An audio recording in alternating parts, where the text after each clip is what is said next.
Alright, so we're going to talk about these upol custom aerosol cans from O'Reilly's. Now, if you call the guys at O'Reilly's, we got a paint department, they do pretty good about trying to get to the factory color.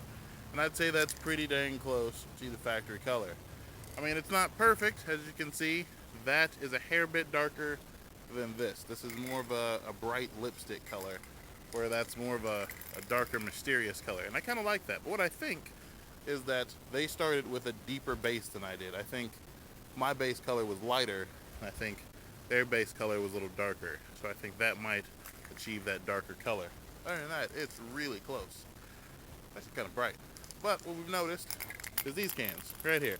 So if you don't hold it perfectly straight with perfect pressure on the nozzle, it doesn't spray a straight, perfect fan.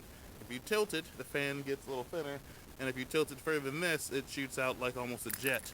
Like those old silly string cans, a perfect string of paint. And that's what this little guy does if you tilt it. And he sputters a lot. So I've got these little spots. I don't know if anyone can see them. Let's see if I can find my finger on the camera. There we go. Right there's a little spot that I see of. It sputters a lot, and it makes a few of those. So what I believe is that maybe for like spray painting steering wheels or small pieces that you can hang and then spray. Can't even talk today. Spray straight.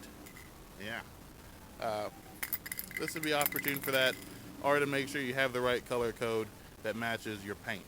I think that is what these cans are designed for. I think that's what they do best at. As far as application long term, past the first 5 seconds of spraying, you get a lot of spray, no spray, spray, no spray, and you get this uneven pattern that you got going here. I don't know if you can see it. I don't know if getting lower will help, maybe not. I don't know. But you see in the front, if you can tell, it's a lot better. That was the first couple seconds, and those are just, small instead of, longer sweeps.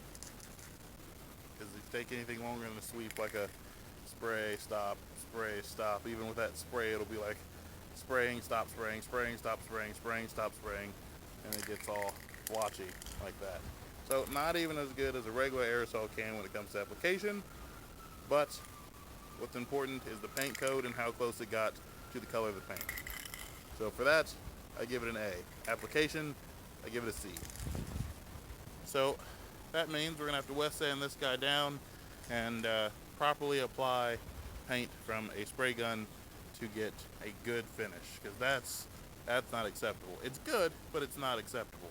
And if you've seen the sanding work that was going on, and I think that was a good 5 days of sanding and redoing and sanding and redoing, it's still not perfect, because there are some dings that I could not see with the light that I had in the cloud cover.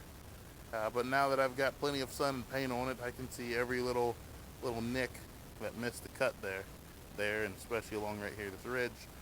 But we will do that, I guess, whenever I decide to redo the hood. It's not bad enough that I want to take all the paint off of it and start over and then redo the metal. I would just take the lessons learned here and then apply them there. Things that I don't want to do on that, I've now learned on this. So we're not going to do stuff bad here. At least we're going to try not to. We want that to look really good, even though this has got some little dings in it that's acceptable. But that's that kind of catches us up to where we're at right now. We've got some truck issues, but we'll talk more about that later on. This is where we're at. Just thought I'll let you guys know, and we'll see you again on the next one.